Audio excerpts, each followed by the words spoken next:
Okay, hello everybody. In this tutorial, I'm going to talk about static routing and configuring the topology you are looking at in Cisco Packet Tracer, and you know we'll be looking into pinging from one network to another network and what are the different messages we'll be getting in the ping.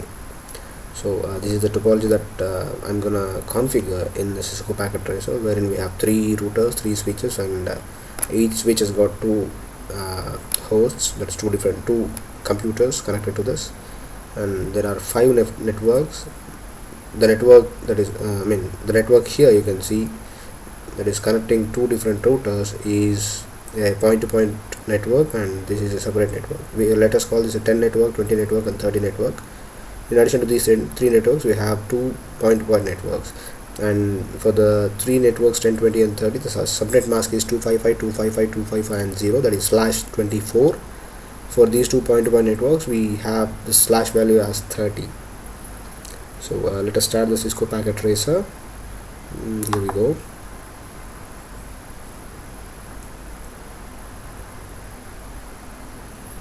Okay, we have started the Cisco Packet Tracer, and let us start configuring. I need three routers, 1, 2, and three routers. I need three switches again. Okay, 1, 2, and 3, and again I need hosts, 1, 2, 3, 4, 5, and 6. Let us make the connections. So I'll be using this fast Ethernet. Okay, as you can see, the lights are turning on, which means this local area network is being enabled.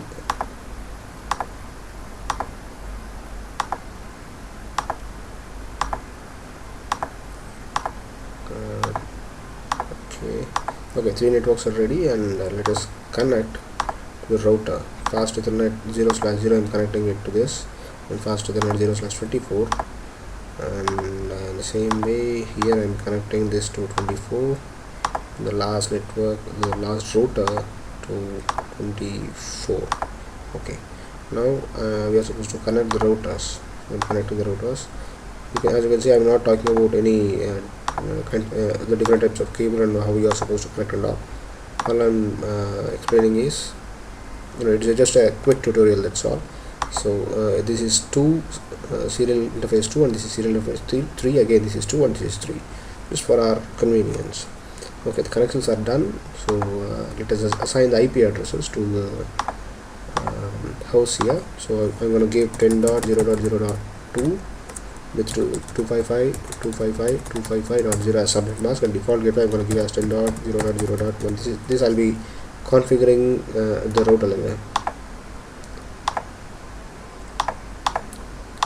So it is 10.0.0.3, 255.255.255.0, and 10.0.0.1 again. So this is the 20 network, and 10.0, this is 20 network, which is 20.0.0.2, 255.255.255.0. default gateway is 20.0.0.1. okay, this is done. So you cannot give wrong IP address. You cannot use an IP address twice. So let us see what happens if I give the same IP address, 20.0.0.2. It is already used. So it says that the address is already used in the same network. So I have to give 20.0.0.3, 255.255.255.0, and 20.0.0.1. Okay, the configuration is done for the 20 network, and for this one it's a 30 network. So 30.0.0.2, 255.255.255.0, 30.0.0.1. Okay, this is done, and desktop 30.0.0.3, 255.255.255.0, 30.0.0.1. okay, and let us start configuring the routers.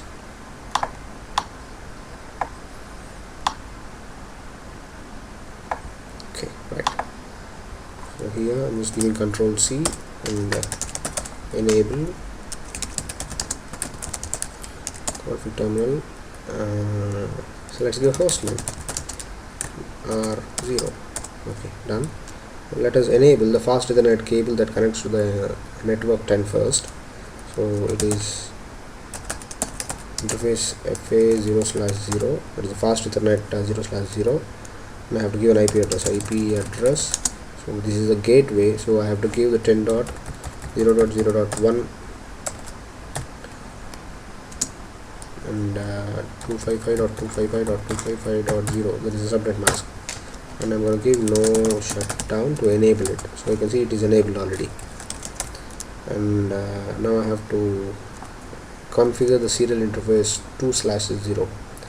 So I can give int, instead of interface, this is a short form for interface, int s 2/0. So let us check if it is 2 or 3. It is 2. So 2/0, going in, IP address 192.168.20.113, 255.255.255.252, because it is a /30 network, so the subnet mask will be 255.255.255.252. Okay, now I have to do the clock rate and no shutdown to enable the link. So once I hit enter, it will not say the state is up, it says the state is down. So because only one end of the link is up, the other end is not activated yet, or the other end is not enabled yet. So the configuration is done here. So let us go for the next router, that is router 1 here, and configure it. CLI and enable config terminal and host name. This is just an option one, not a necessary one. So first we'll configure the fast Ethernet. So int FA0/0 and IP address 20.0.0.1, 255.255.255.0, and no shut down. Yeah, you can see it is already up.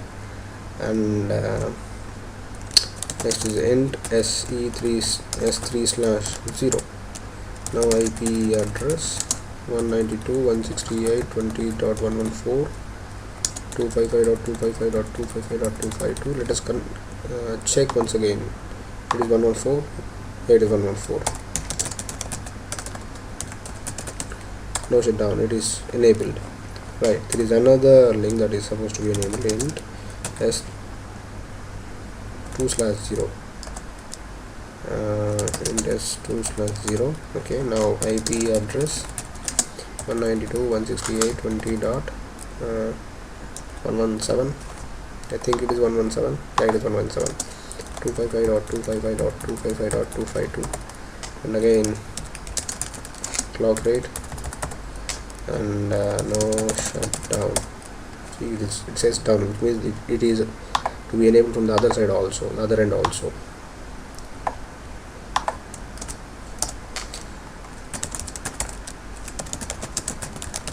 Config terminal and as usual host name R2, router R2, and then interface 0/0, followed by the IP address 30.0.0.255.255.255.0.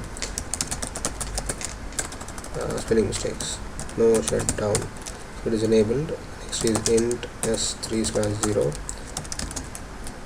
IP address 192.168.20.118, 255.255.255.252. There is a subnet mask. So now I have to use no shutdown. So it is enabled. Done.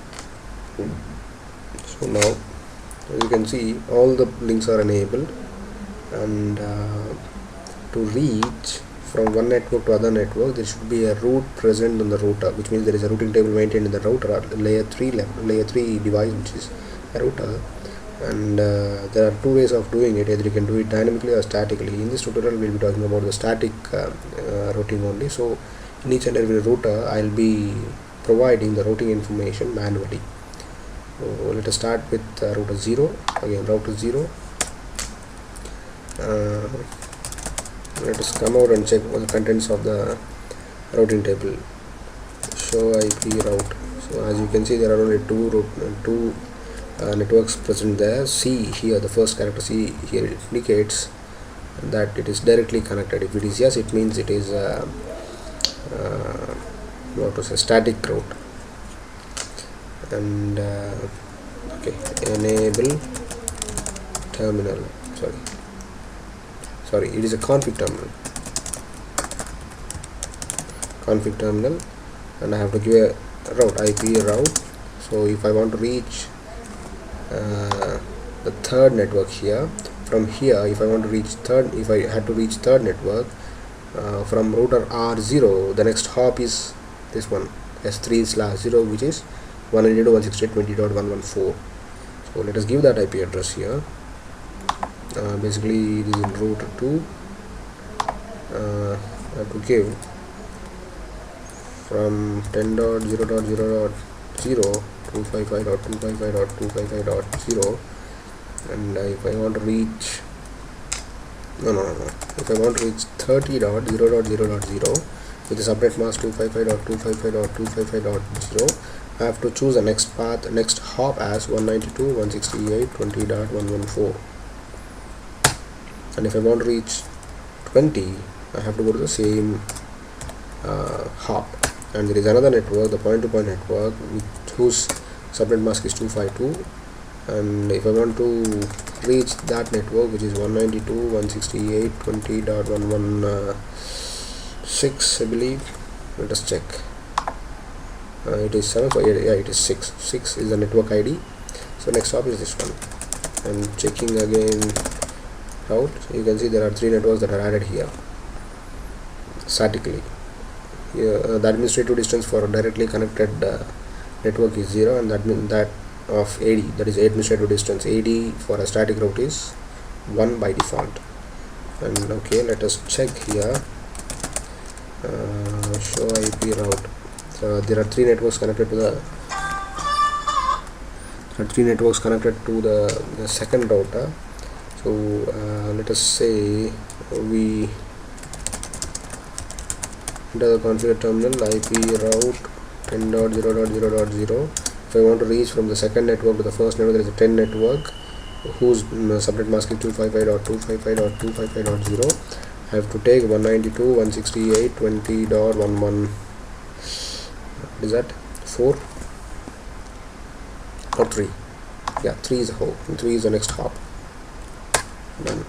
And if I have to reach the same, I have to take 8. It's 30 network. If I have to reach 30 network, so the next hop will be 118. So this is done. So IP route, as you can see, there are 2 statically added networks. So let us configure the third router. So third router, I'm gonna check. There are 2 networks again connected directly to this, so I have to add 3 more networks. So config terminal, IP route 10.0.0.0. if I want to reach the 10 network with subnet mask 255.255.255.0, the next hop I have to take is 192.168.20.117. Is it 117? So from here, if I would reach here, the next hop from this router is 117. Yeah, correct. So 117.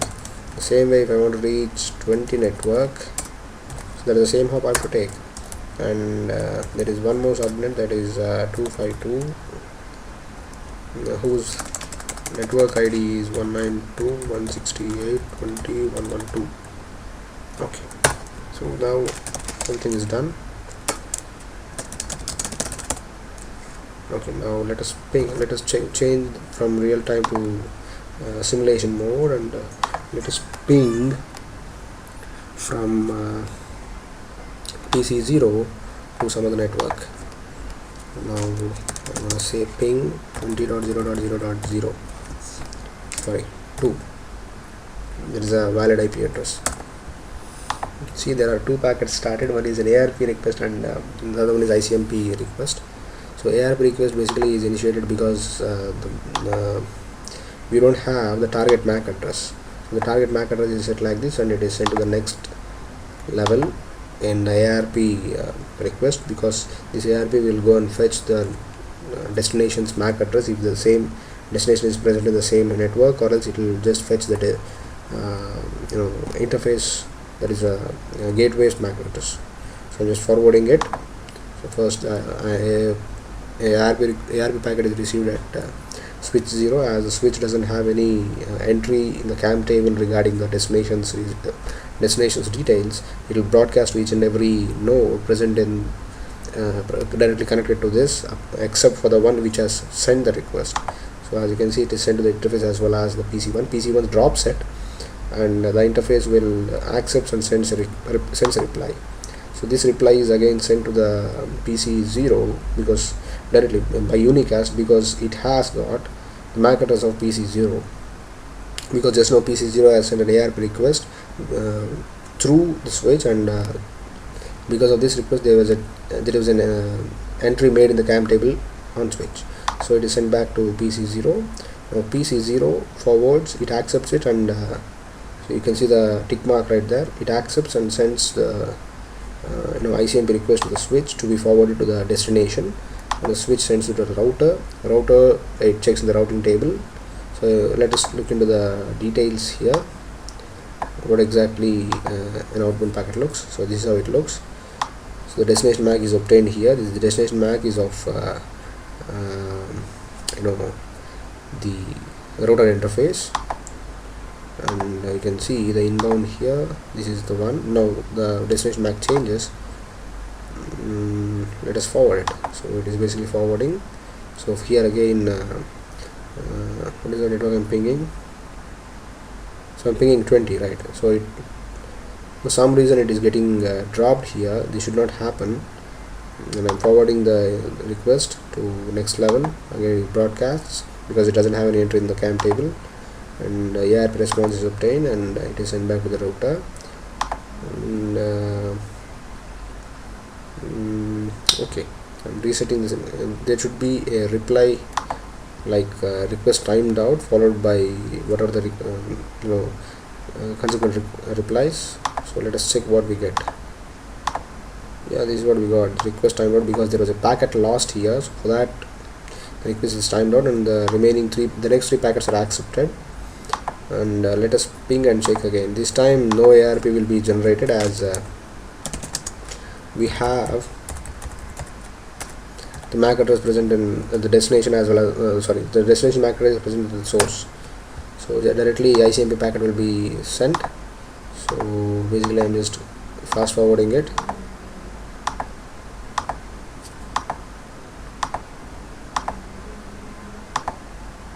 Okay, let us check here. As you can see, we got reply. Reset simulation. Now let us ping from this level, that is ping 10.0.0.2. I'm pinging from third network to the second network.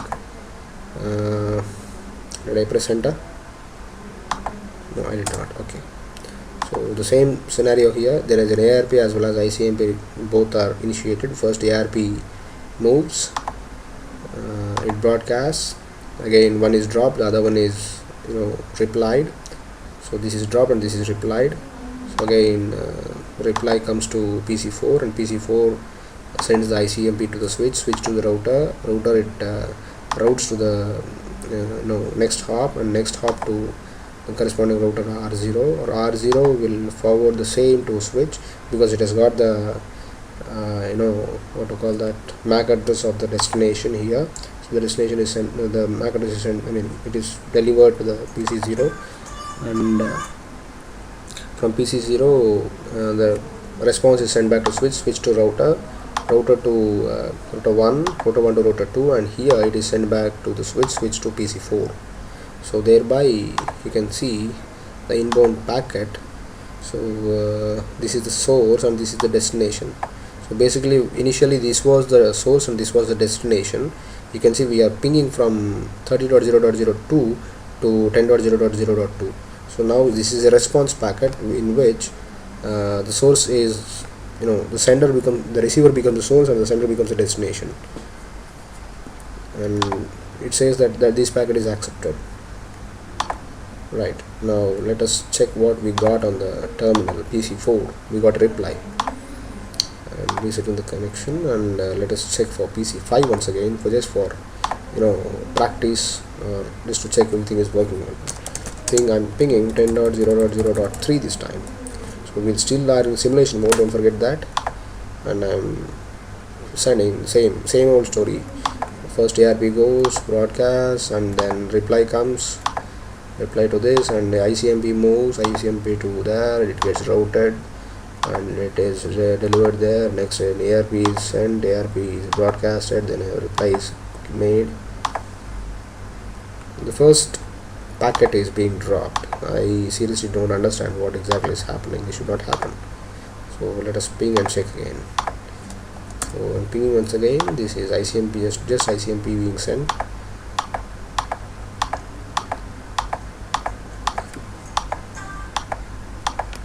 It is sent, received. See, it is received here. So thank you for watching. If you have any doubts in this particular topology or this particular configuration, just feel free to ask. Just any kind of comments are welcome. Thank you very much. Thanks a lot.